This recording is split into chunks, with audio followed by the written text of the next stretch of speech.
Mga puso, pagboto naman sa Masobra 10,000 ka-persons deprived of liberty kung PDL, ginapanghandaan na sa BJMP Regional Office. Yaring balita nga itong gintutukan.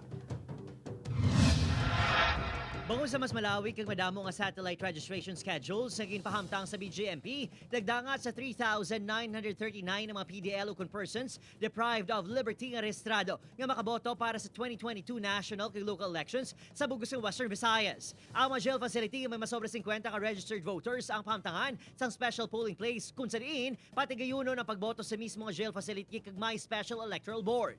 Sa jail facilities nga may manubo sa 50 nga registered voters, ginapaabot ang court order agud pahanugutan ang maini nga magkadto sa ila presinto upod ang jail personnel kag assessor kung hindi makahibalo magsulat o kung magbasa. In fact, may mga information and education campaign kita para tudluan sila, no? And ang aton mga facilities man ginaalaw naton nga mag-view o maglantaw sila sang mga debate dira sa aton either conducted by the COMELEC or sa ibang entities through sa television, mga radyo, no? So sila mismo magapili sang ilang nga gusto. Sa Bacolod City, 554 ang registered voters. Sa BJMP Handumanan, apang 518 na lang ang aras sa pasilidad, baod na release na ang iban.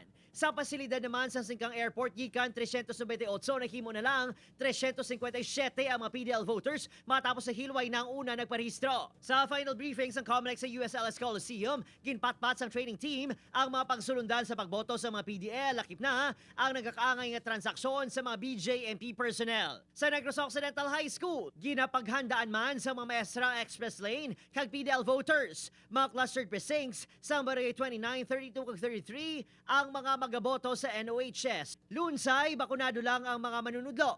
Ang ginpahanugutan nga magserbe sa eleksyon.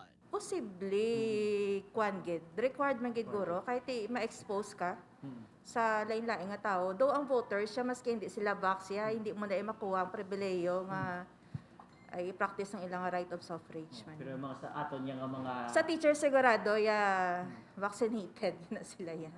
Opo, Kirinil Casillo, Adrian Prietos, on Western Visayas.